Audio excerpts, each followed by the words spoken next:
राम राम सारे भाइयों ने। मैं विक्की खत्री, आपका भाई, आपका दोस्त, हाजिर हूं आपके सामने। एक छोटा सा फ्रॉड किसी ड्राइवर भाई के साथ हुआ है।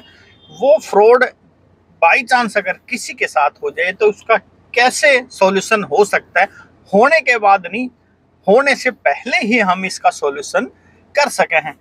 तो भाई आज के वीडियो में कल एक रविंद्र भाई हैं सोनीपत से, उन्होंने मेरे को फोन करके रात को करीब 11:30 बजे के आसपास इन्फॉर्म किया कि भैया इस तरीके का हो गया है, किसी दूसरे ड्राइवर भाई के साथ ऐसी समस्या ना आवे तो आप एक छोटा सा वीडियो बना के इस पर जरूर से जरूर अपलोड करो। तो भाई की बात मानते हुए, और बात भी मानने का मतलब ये है इसमें ड्राइवर भाइयों का फायदा है, ताकि भाई वो इस तरीके की समस्याओं में फंसे तो थोड़ा सा सचेत रह के इस जैसी समस्याओं से बचा जा सके है। तो इसीलिए ये वीडियो स्पेशल आपके लिए, नए ड्राइवर भाई के लिए, और नया पुराना चाहे कोई भी है सबके लिए इम्पोर्टेंट वीडियो। तो भाई ऐसा होया है, रात को 11:30 पर रविंद्र भाई का कॉल आता है।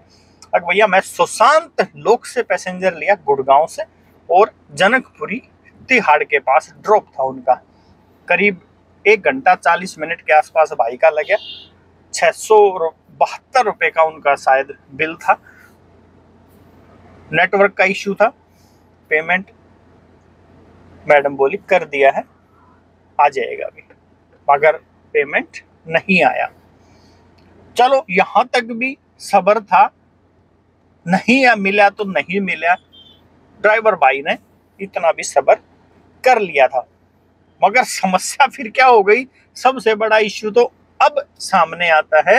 एक तो पेमेंट अभी तक नहीं आई, 2 घंटे पूरे जाम में फंस के भी पैसेंजर को लेके आए इतनी दूर, ऊपर से रैपिडो कंपनी से कॉल आ गया भाई आपके खिलाफ कंप्लेंट की है पैसेंजर ने, आपने 2 बार पेमेंट ले लिया। 2 बार 2 बार पेमेंट क्या भाई ने, तो 1 बार भी पेमेंट ना मिली, 2 बार का इल्जाम और ऊपर से लग गया। भाई जो पेमेंट आनी थी वो तो आई नहीं, कहीं सुबह देखेंगे अकाउंट और माइनस ना हो जाए। यहाँ तक कि सस्पेंड तक भी कंपनी ऐसी कंडीशन में कर देती है अकाउंट को। तो भाई इस तरीके की समस्या कल रविंद्र भाई के साथ आई है। नेटवर्क इश्यू था वहां पे। रविंद्र भाई से गलती क्या हो गई, रविंद्र भाई के तो नेटवर्क था ही नहीं बिल्कुल भी फोन में। तो मैडम कह रही जी मैंने पेमेंट कर दी है, तो जब उनके फोन में नेटवर्क नहीं है तो उनके में कैसे होगा। और ये कि थोड़ा सा इसमें ध्यान देना भाई, तिहाड़ के चारों तरफ, तिहाड़ जेल, हरिनगर के चारों तरफ नेटवर्क का जबरदस्त इश्यू है भाई। यहाँ से पिकअप करोगे ना तो ओटीपी डल जाएगा, मगर ट्रिप स्टार्ट नहीं होता, इस बात का भी ध्यान रखना। और यहाँ एंड करोगे तो आपका बिल ही नहीं बनता है। हो सकता है मैडम को पहले पता हो वहां पे ऐसा इश्यू, क्योंकि वो तो वहां पे रहती है, पहली बार तो ऐसी कोई सिचुएशन आई नहीं होगी उनके सामने। मगर फिर भी अपनी होशियारी सबसे जरूरी है। तो वहां से जब भी ट्रिप स्टार्ट करो तो थोड़ा सा आगे जाके एक बार ऐप ने चला दिया करो, नहीं तो आखिर में बिल बहुत कम बनेगा। और एंड जब करो तो सागरपुर से राइट मुड़ते हैं या दिल्ली कैंट का फ्लाईओवर पार करते हैं तो भाई वहीं पे ड्रॉप करके या पेमेंट वहीं पे ले लिया करो। मगर फिर भी इस तरीके की समस्या आ जाती है तो सबसे पहले पैसेंजर, चाहे लेडीज हो चाहे जेंट्स हो चाहे कोई भी हो, जब तक पेमेंट नहीं आए पैसेंजर को छोड़ना नहीं है। और ऐसी सिचुएशन आ भी जाए, छोड़ना भी पड़ जाए, तो उनका पर्सनल नंबर लो। नॉर्मल, ये नहीं कोई लड़ाई झगड़ा हमने करना है किसी के साथ, नॉर्मल व्यवहार से, नॉर्मल बातचीत से अपना उनका नंबर ले लो। तो सर मैडम जैसा भी है आप अपना नंबर दे जाओ, पेमेंट आ गई तो कोई इश्यू ही नहीं है, और नहीं आई तो मैं आपको कॉल करके बता दूंगा जी पेमेंट नहीं आई है, बारकोड भेज देंगे तो आप बाद में डाल देना। इस तरीके से इस वाली समस्या का सॉल्यूशन हो सके है जहां पे भी नेटवर्क नहीं। और बहुत सारे ऐसे एरिया हैं जहां पे नेटवर्क है ही नहीं, कहीं पे किसी सिम का नहीं है, कहीं पे किसी सिम का नहीं है। और इस तिहाड़ के अंदर तो भाई जैमर लगे होते हैं, तो यहाँ तो किसी भी सिम का नहीं है। खास करके रात के समय में पूरे जैमर की पूरी रेंज खोल देते हैं, तो आसपास के तकरीबन एरिया का भी नेटवर्क खा जाते हैं भाई जैमर। अभी क्या इश्यू होगा इसमें, मैं पैसेंजर की गलती भी तो इसमें है ही है, उसने कंप्लेंट तक ठोक दिया है।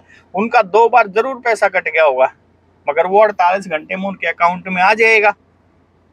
मगर रविंदर भाई या और बहुत सारे ड्राइवर भाई हैं जिनके साथ इस तरीके की समस्या आती है, वो तो टेंशन में हो ही जाते हैं। तो इस चीज़ का एक यही सॉल्यूशन है। जहाँ पे भी नेटवर्क नहीं है, पर्सनल नंबर ले लो पैसेंजर का।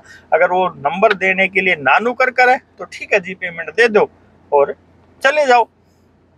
उसका फिर एक यही सॉल्यूशन है, बैठो जी और 1-2 किलोमीटर आगे जाके पेमेंट लेके फिर वापस आपको छोड़ूंगा। पैसे के लिए ही तो धक्के खा रहे हैं ना भाई, पैसे ही ना मिलेंगे तो फिर फायदा ही क्या है। तो ये समस्या आई ड्राइवर भाई के साथ, आपके साथ ना आए तो ये सॉल्यूशन था इस जैसी समस्या का, जैसा मैंने आपको बताया। तो भाई उम्मीद करता हूँ कम से कम ड्राइवर फंसेंगे और ये जानकारी बहुत इंपॉर्टेंट होने वाली है ड्राइवर भाई के लिए। कर दो शेयर नए भाइयों के लिए। और रविंदर भाई का धन्यवाद, 600 रुपये तो भाई के डूबे डूबे, मगर बाकी ड्राइवर के लिए सीख दे के चले गए हैं। बाकी उम्मीद है पूरी भाई का पैसा मिल जाएगा, मैडम का जब भी वापस पैसा आएगा। इसी उम्मीद के साथ वीडियो का कर रहा हूँ एंड। राम राम, जय हिंद, जय भारत।